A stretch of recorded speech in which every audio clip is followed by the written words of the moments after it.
Let's talk about proportions of objects in the 3D space. A good practice is to make everything to scale and then periodically apply that scale. There are good chances that your procedural modifiers might not be working as intended if you've not applied your scale. So estimate how high a building is in the real world, and you can use that number to go on in the vertical scale, and that will describe the proportions of your building. If you have one reference object in your scene, you can scale rest of the objects in relation to that object, and that will also set the scale correctly.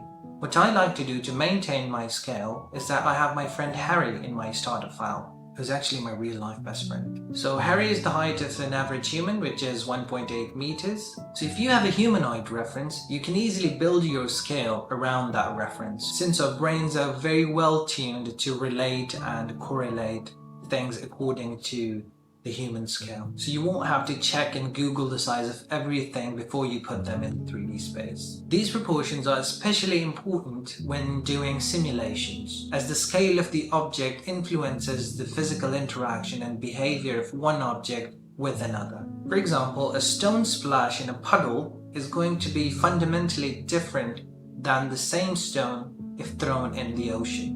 A massive planet-sized sphere falling onto a plane will look different than if a tennis ball sphere is falling onto the same plane.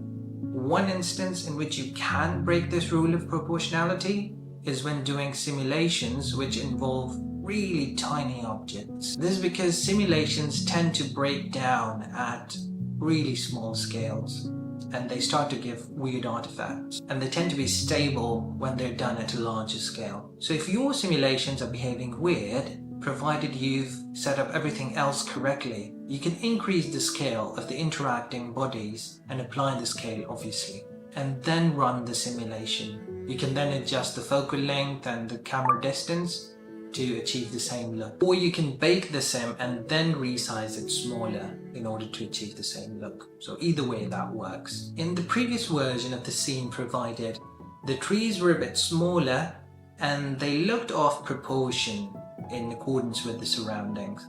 So when I scaled them all up, they looked really as if they belonged to the same.